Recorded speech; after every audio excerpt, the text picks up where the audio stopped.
and look at this. It is Grandmaster Flokey himself. All right. God, I'm playing Broly.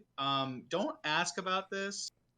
This was my I don't know phase, and it's like you go through that phase in high school where you're like, I don't know what I want to do when I want to grow up. Do I want to be a Broly player? Do I want to still be a Piccolo player? Also, I was trying to find new stuff with different teams. What, So you this, hyped up Vegeta? There is no Vegeta in this match. does he play Vegeta? I don't know what he says. Hold on, I'm trying to find it. If there's He another should game, be. we'll watch that. We'll watch this game. We'll watch a Vegeta game. We can't talk all this Saiyan pride and not see it. Hold on. Yeah, well, I mean, interestingly, we're going to still get to see Bardock and dealing with a big body character in the form of Broly. Obviously not entirely similar to Cooler, but in the form of big bodies and forcing you to play the game in a particular way and having similar weaknesses in the way you can approach with like Fuzzy or what have you. We're going to get to see if he is compensating for some of those. Yeah, especially because Broly is a very, very oppressive character. And like to beat Broly, you actually have to out-neutral him. You cannot just run in on Broly and try to rush him down. Like he will kind of beat you down for that. And kind of the one thing too, I think he was like very known for, like he has that character pool similar to Pete, right? Where he can pull from different characters. Oh, that was nice by me. Okay. Oh my goodness, Flokey. Okay. Flokey, this is not your match. We're not here to hype you up. Listen. We're here to hype up the boy. Oh, true? I see Broly on the screen. I just get really... Okay. Understandable. Let me see the... Oh, yeah. Oh, nice. No, but yeah, I think the one challenge that I kind of like... He doesn't know really the Broly matchup. So I was like, okay, let me see if we can kind of work with that, because there might be a chance that he might run into something. I think the one thing too, the fact that he might be sticking with Bardock Yamcha, I think that's his thing. I think if he looks at this, I actually like scrolled through the old matches, like I couldn't find anything on Vegeta. Like the last thing I found was like months ago. But the one thing, like you can kind of see the different styles. Like he's very patient. He's very much so a relaxed kind of like he's trying to wait for his moment. I'm just trying to get in, right? And like I'm just sticking out buttons to kind of like force my way in. And then again, like he loves to call out a lot of different moments, and like how Cravat like is like he always wants to be in on you. Carmine is okay with holding back. Carmine likes to go for resets a lot. That too. There's definitely a lot of times where like he wants to take his turn again. Yeah. So that's kind of the one thing that I think. Oh, we got legs? All right, he's got legs. He's already solid in my book. But does he know how to use them? Maybe. Dang. No, he doesn't. Blue beats. Oh my goodness. Oh, into a reset though. You just called it. Oh my god. Shout out to ZZ Top. Yo, the ZZ Top, man. That's Chat, just say you want to mash Flow. So for you to call out, and once again, it doesn't seem as though we're going to get to see that in this set, but you call out the defensive tendencies and his willingness to wait for you to make a mistake. right. Super Saiyan Vegeta is an assist that I feel he's fallen out of favor, just in the sense that, with the change to being able to super dash and reflect in the middle, it doesn't work as a lock stun assist. But it still gives you that, it will cover you if you want to make certain decisions on Oki. Like, obviously, you can call it on Oki and make a decision and, play a little looser, and he'll protect you from defensive vanish, or he covers you. Yeah. And it's gonna play nicely into that type of a style. And if it's Bardock, Yamcha, Vegeta, I think that's an interesting team, and it's a really good team for sitting a lead. Yeah, I think too. Like again, like kind of go back to what I mentioned. His character pool. He plays Bardock, Goku, Gohan, Goku. He plays that team you guys saw on stream. He has Bardock, Vegeta, Yamcha. He just has 3 different teams, but the main thing he loves is Vegeta. His dream character is actually something he was the only one that mentioned it. Majin or Super Saiyan God Vegeta. Only Majin Vegeta in the entire group, which is very... And the one thing... telling. Also, the one thing that was interesting is that he wants the final explosion as their level. Which is one thing that a lot of players like didn't get really into specifics. But, you kind of just you could tell like Vegeta's is kind of his mainstay. And like granted again, like there wasn't as much match footage, which I'm really sad about. But because I was looking for stuff. One thing that I kind of like you can kind of just see in his gameplay is the way like he could be down a character. And it's kind of the same thing with Hobby, right? Sometimes he doesn't know how to like capitalize on certain things. And like realizing he can get his turn back. I will say one of the things that I noticed about him is like he does not slow down at all no matter how many characters he has. Right. And that's like very, very apparent. He like there are some players who you can actively tell like they become more cautious or scared as they go down on characters. Even in this set against like an overwhelming character like Broly, he's still actively trying to find ways to win.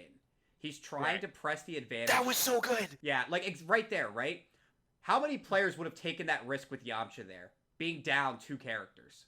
Oh, I whiffed EX Wolfang Fist. Better chase him into the air. Yeah, I mean, and I can very much tell he's always thinking about how I can turn the situation around, how I can pull a win from this, which it's not to say that every player who competes doesn't want to win, but a lot of players are very defeatist. Like, they get behind and they go, I don't know if I can do this. I see no change in his mental fortitude watching his gameplay. And that by itself is really impressive. Also, oh my god, the heavy bait on Wake Up.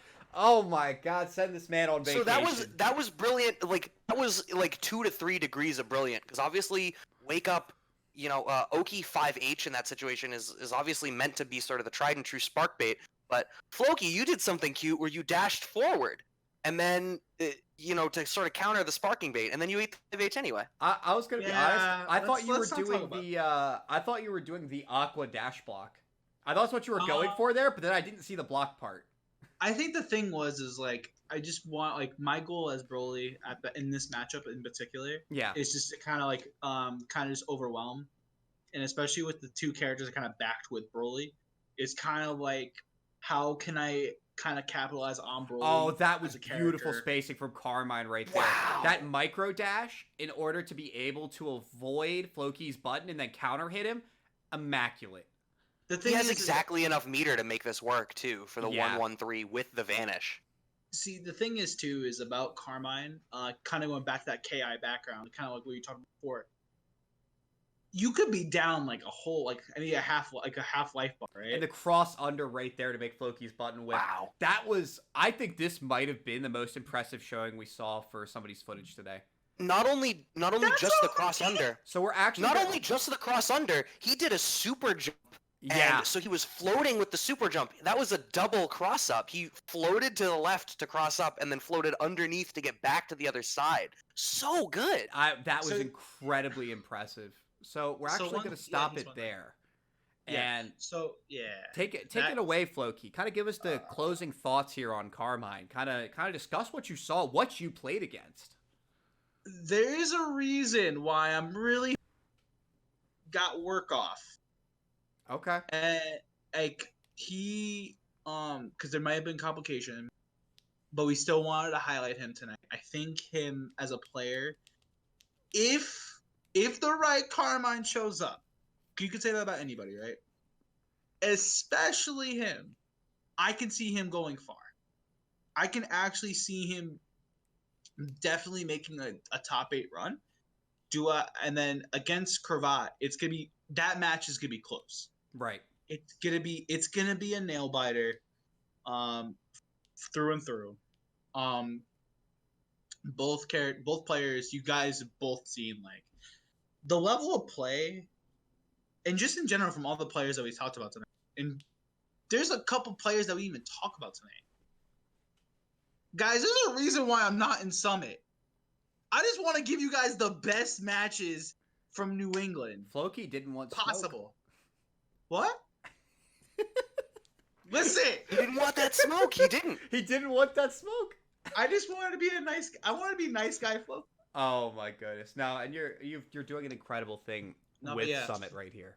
Yeah, but Brad, what are you thinking about Carmine? Yeah, talk to us, Brad.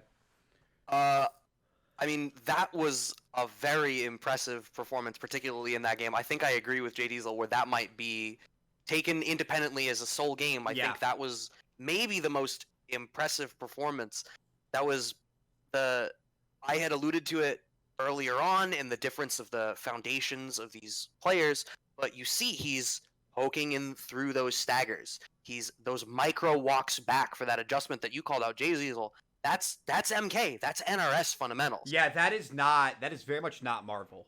Like you That don't. is It isn't. not- No, And like, it's something early in the lifespan of this game, I called this out too, where when you watched very, very early, if we're going back in this game, to Yeah. like Sonic Fox's original team, Sonic Fox was playing Injustice 1 Black Adam when this game came out.